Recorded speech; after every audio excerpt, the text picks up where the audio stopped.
సహకరించలే, మాకు ఉద్యోగ ఉపాధి అవకాశాల్లో సహకరించలే, మా ప్రాంతానికి పరిశ్రమలు తీసుకురాలే. మళ్ళీ ఇవాళ పనులు ఇగిలించుకుంటూ వచ్చి మాకు ఓట్లు వేయండి, మేము పనులు ఇగిలిస్తాము, పార్లమెంట్లో పోయి గుర్రు పెట్టి నిద్రపోతామని అంటున్నాడు. నేను ఒక్క మాట అడగదలుచుకున్నా. శ్రీనివాస్ రెడ్డి మంచోడే, నాకు కూడా తెలిసినోడే. గతంలో కాంగ్రెస్ పార్టీ ఆయనని ఎంపీటీసీ చేసింది, కేసీఆర్ ఎంపీ చేసిండు, ఆయన అదృష్టం బాగానే ఉంది. 5 ఏళ్ళు పార్లమెంట్లో శ్రీనివాస్ రెడ్డి ఏ రోజైనా పల్లెత్తు పలకరింపు మాట్లాడిండా? పాలమూరు రంగారెడ్డి ఎత్తిపోతల ప్రాజెక్టు గురించి ప్రస్తావించిండా?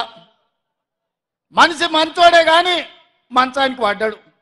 లేవనికే శాత కాదు, లేస్తే మాట్లాడనికే ఆయనకు అధికారం లేదు. మరి అట్లాంటి శ్రీనివాస్ రెడ్డిని మళ్ళొక్కసారి ఇవాళ కేసీఆర్ గారు వాళ్ళ అభ్యర్థి అని పంపించిండు. ఏం చూసేయాలి? పిల్లగాడు 5 ఏళ్ళు చదివిండు, ఇవాళ పరీక్షలు రాయనికి వచ్చిండు. 5 ఏళ్ళ నేర్చుకోకపోయే, ఈ ప్రాంతం గురించి మాట్లాడకపోయే. అట్లాంటి శ్రీనివాస్ రెడ్డికి ఓటేస్తే ఇవాళ మనకేమన్నా ఉపయోగమా? నిన్న మన కేటీఆర్ అంటున్నాడు, మా కారు కొంచెం ఖరాబ్ అయింది, గ్యారేజ్కి పోయిందని. అరే పిల్లగా, నీ కారు ఖరాబ్